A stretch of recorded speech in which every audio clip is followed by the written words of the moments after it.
Tu attends peut-être un bébé. Comment est-ce possible qu'un bébé arrive comme ça? Avec ton bébé.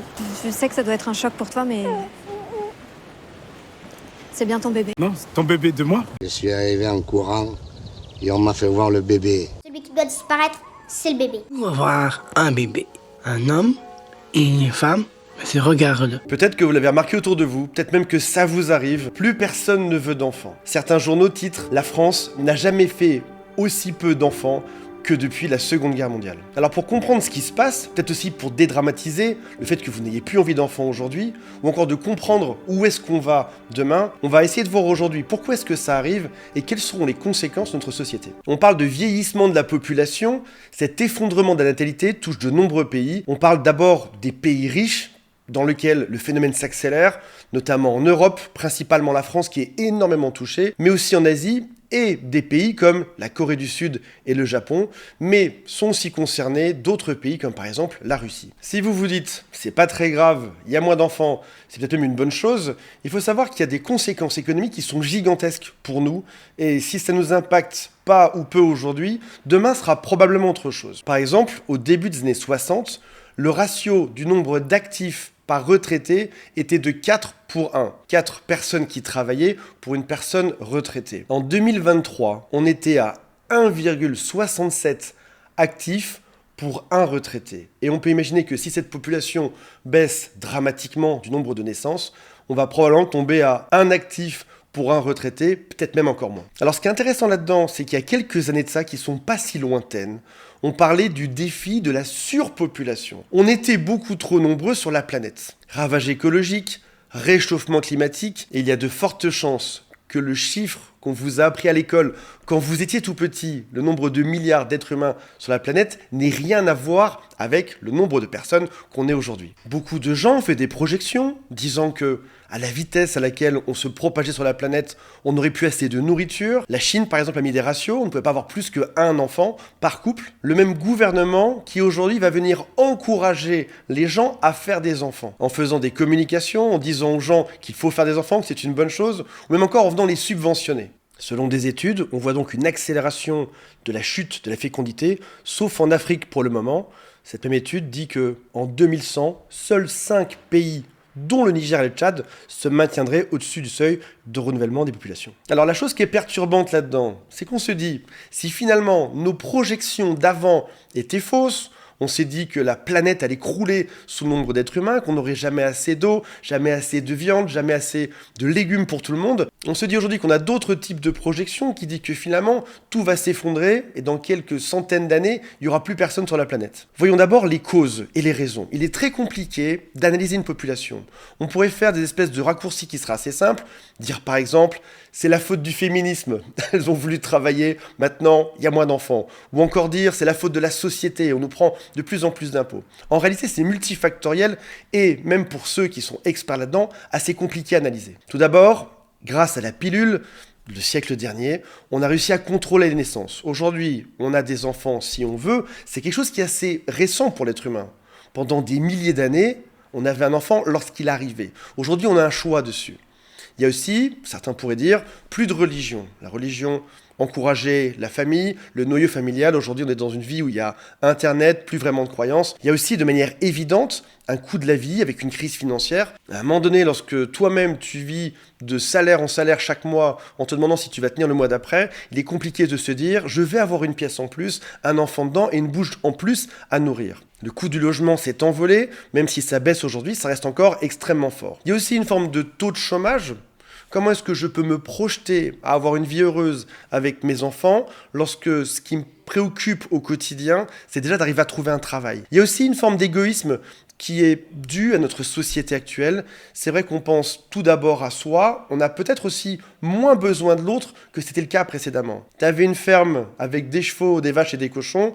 Pour arriver à la faire survivre, cette ferme, tu avais besoin, quand tu étais un homme, d'avoir une femme et des enfants qui prennent la relève et qui s'occupent de tout ça. Aujourd'hui, c'est moins le cas. Tu peux tout seul, même en étant célibataire, survivre dans la société. Si on parle de projection, il y a aussi le taux de divorce qui est gigantesque, on parle de plus de 50%. Pourquoi faire un enfant aujourd'hui alors que statistiquement, on a de fortes chances d'être séparés dans 4 ans ? avec des enfants qu'on verra une semaine sur deux, un traumatisme psychologique qu'on leur envoie. Il n'y a pas un cadre qui est rassurant et sain pour les enfants. Il y a aussi derrière une forme de sanction financière pour les hommes et pour les femmes. Il y aura des pensions alimentaires à payer. Il y a aussi un risque financier, c'est séparer une maison en deux. Tu as 2 enfants, bah voilà, dans le temps, il y avait juste une chambre pour chacun. Aujourd'hui, c'est multiplié par 2. Il y a 2 chambres chez la mère, 2 chambres chez le père. Le féminisme a aussi contribué à ça. Dans le temps, de manière assez simple, papa allait travailler à l'usine, maman gardait les enfants. Aujourd'hui, on a 2 parents qui travaillent. Et lorsque les 2 sont à l'extérieur, qui va venir s'occuper des enfants? Alors, on peut dire que le gouvernement va s'en occuper, va créer des crèches, des garderies, mais c'est encore quelque chose qui reste extrêmement cher. Faire garder ses enfants en France aujourd'hui est quelque chose qui a un coût. On a des rôles hommes et femmes qui sont égaux, quasiment égaux dans la société aujourd'hui, et c'est ce qui fait qu'aujourd'hui, il n'y a plus grand monde à la maison pour s'occuper des enfants, ni hommes ni femmes. Les hommes auraient peut-être aussi pu prendre le rôle de rester à la maison, c'est pas le cas, on est dans une crise financière, tout le monde doit partir travailler dehors, plus grand monde ne peut s'occuper des enfants. Il y a aussi l'influence des écrans. Si vous avez un doute là-dessus, regardez les pics de natalité dans les petits villages de France à l'époque, lorsqu'il y avait une coupure de courant. Quand il y a une coupure de courant, les parents s'ennuient, font des enfants. Je vous garantis que c'est vrai. Aujourd'hui, ton écran t'assomme. T'es tout le temps devant. Va faire un tour dans la ville un dimanche et observe dans la rue le nombre de personnes qu'il y a. Tu vas remarquer qu'il y a de moins en moins de monde. Tous les gens sont comme anesthésiés par leurs réseaux sociaux chez eux. Ils ne sortent plus pour se rencontrer, pour tomber amoureux. Et même en allant plus loin que ça, il y a cet écran qui vient distraire le fait de s'occuper du noyau familial. Je viens d'un monde où les enfants étaient envoyés dans la rue. Allez, mon fils, t'avais 6 ans, 10 ans, 9 ans, on te poussait dans la rue, t'avais ton vélo, ton skate ou tes poupées, et t'allais jouer avec tes voisins. Le village s'occupait globalement des enfants. T'avais un groupe d'enfants qui traînaient, qui s'amusaient ensemble. Aucun parent n'était inquiet à l'époque. Je viens d'un tout petit village de France, au passage.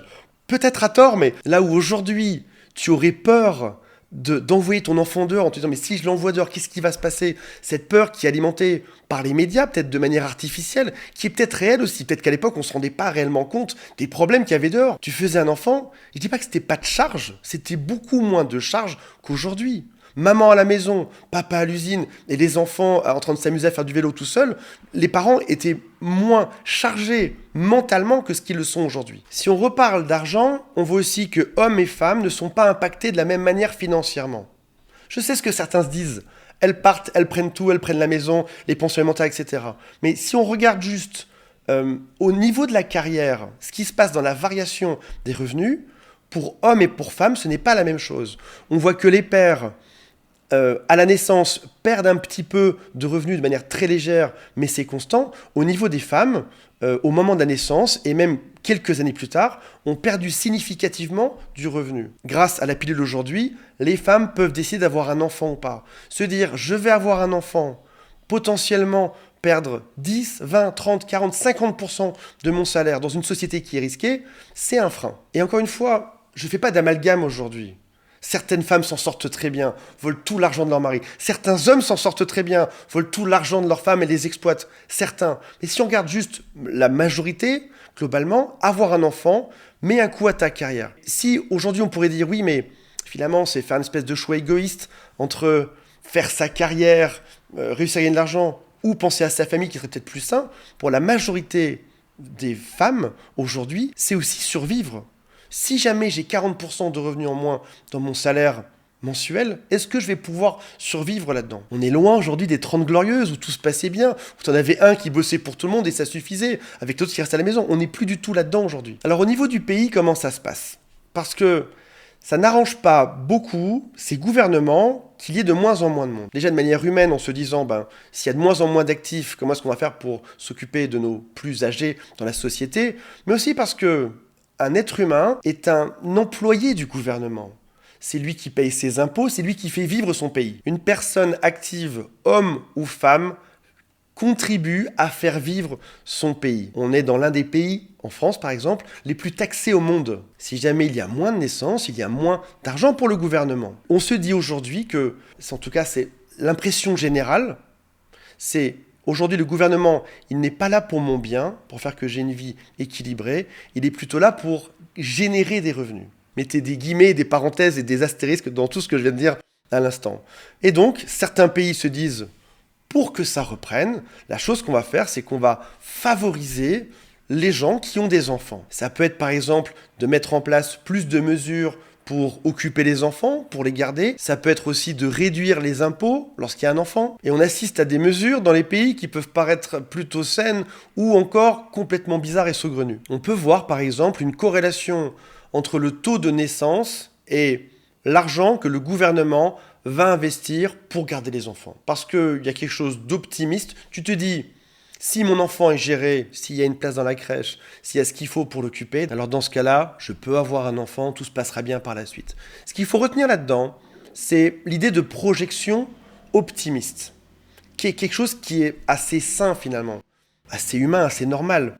C'est-à-dire de se dire, si jamais je suis confiant sur l'avenir, si jamais j'ai une belle vie aujourd'hui, si jamais j'ai une vie simple, si jamais je bosse peu, que je gagne beaucoup d'argent et que ça me semble simple d'avoir une pièce en plus pour mon enfant. Dans ce cas-là, j'ai une projection optimiste. Il sera plutôt facile d'avoir un enfant et de pouvoir me reproduire et d'avoir une descendance. Si jamais maintenant je ne suis pas confiant sur mon propre avenir, j'ai des doutes sur ce qui va se passer pour moi dans les années à venir. Je vois que je travaille de plus en plus. Je vois que je gagne de moins en moins. Je vois que lorsque je vais faire mes courses en grande surface, ça me coûte de plus en plus cher. Je peux voir à l'œil nu l'augmentation de chaque chose que j'achète. Ma vie est compliquée. Je ne projette pas un futur heureux pour mes enfants. Et dans ce cas-là, bien évidemment, je ne souhaite pas avoir d'enfants. Alors qu'est-ce qui va se passer pour la France et pour les autres pays? Je pense qu'on est parti pour une régression démographique gigantesque qui va durer entre quelques années et peut-être 10 ans ou 20 ans, et peut-être que les choses vont s'arranger après, que finalement, cette projection qui était qu'on allait écraser la planète en nombre de personnes, et puis aujourd'hui, qu'il restera plus que 5 personnes dans 100 ans, il y a probablement quelque chose de faux dans la première projection, probablement aussi quelque chose de faux dans la deuxième projection. La chose à retenir, c'est qu'on va être soumis pendant 10 ans ou 20 ans à une forte diminution démographique, et ça va impacter beaucoup notre société. J'espère qu'on s'en sortira. J'espère qu'on peut rester optimiste là-dedans et se dire, oui, je pense que l'être humain est capable de s'adapter parce que j'ai foi en l'être humain. L'être humain a vu qu'il y avait trop de monde, il a arrêté de faire du monde. Alors, il y a plein d'autres facteurs, mais peut-être que demain, l'être humain verra qu'il y a besoin d'avoir plus de monde et que ça se passera différemment. Mais ça reste des équations qui sont complexes où il faut que beaucoup de choses s'alignent pour qu'on ait à nouveau envie de faire des enfants. Et est-ce que tout va se réaligner dans 10 ans, 15 ans, 20 ans ? On verra. Voilà mes amis, j'espère que ça vous a intéressé. On se retrouve prochainement. Si jamais ces analyses de la société vous intéressent, abonnez-vous, mettez un like, ça me fera plaisir déjà de mesurer si je dois refaire ce genre d'analyse ou pas. Salut à tous.